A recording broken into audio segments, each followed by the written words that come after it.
वैसे तो इंडिया गठबंधन की कहानी दिल लगी से शुरू हुई थी, लेकिन जैसे जैसे चुनाव नजदीक आने लगे सबने एक दूसरे से कहा कभी अलविदा ना कहना। वहीं दूसरी तरफ जब सीट शेयरिंग की बात आई तो गठबंधन में बंटवारा हो गया और अब नौबत ये आ गई कि एक दूसरे से कह रहे हैं हम आपके हैं कौन। नमस्कार, मेरा नाम हिमांशु गर्ग, आप देखना शुरू कर चुके हैं जनहित टाइम्स। इस साल 5 राज्यों में होने वाले विधानसभा चुनावों से पहले इंडिया गठबंधन को लेकर तरह तरह की अटकलें लगनी शुरू हो गई हैं। मुंबई में करीब 1.5 महीने पहले हुई विपक्षी दलों की मेगा मीटिंग के बाद कांग्रेस और समाजवादी पार्टी ने तनातनी इस तरह देखने को मिली कि अखिलेश यादव ने कड़े तेवर दिखाते हुए कहा, कांग्रेस अपने चिरकुट नेताओं से हमारी पार्टी के बारे में ना बुलवाए।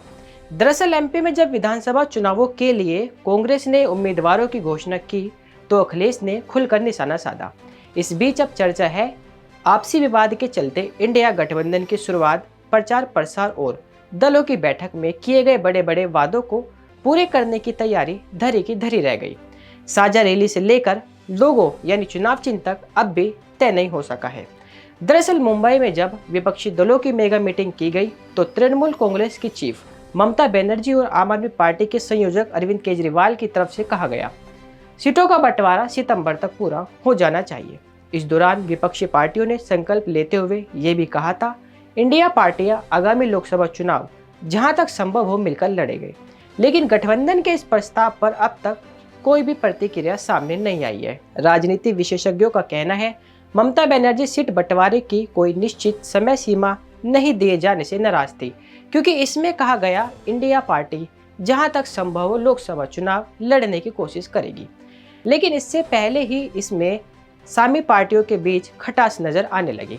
कारण कांग्रेस ने फिलहाल लोकसभा चुनावों से ध्यान पूरी तरह से हटा दिया है। अब उसका फोकस विधानसभा चुनावों पर है। इसके लिए कांग्रेस इंडिया गठबंधन में शामिल पार्टियों को भी साथ लेने से परहेज करती नजर आ रही है।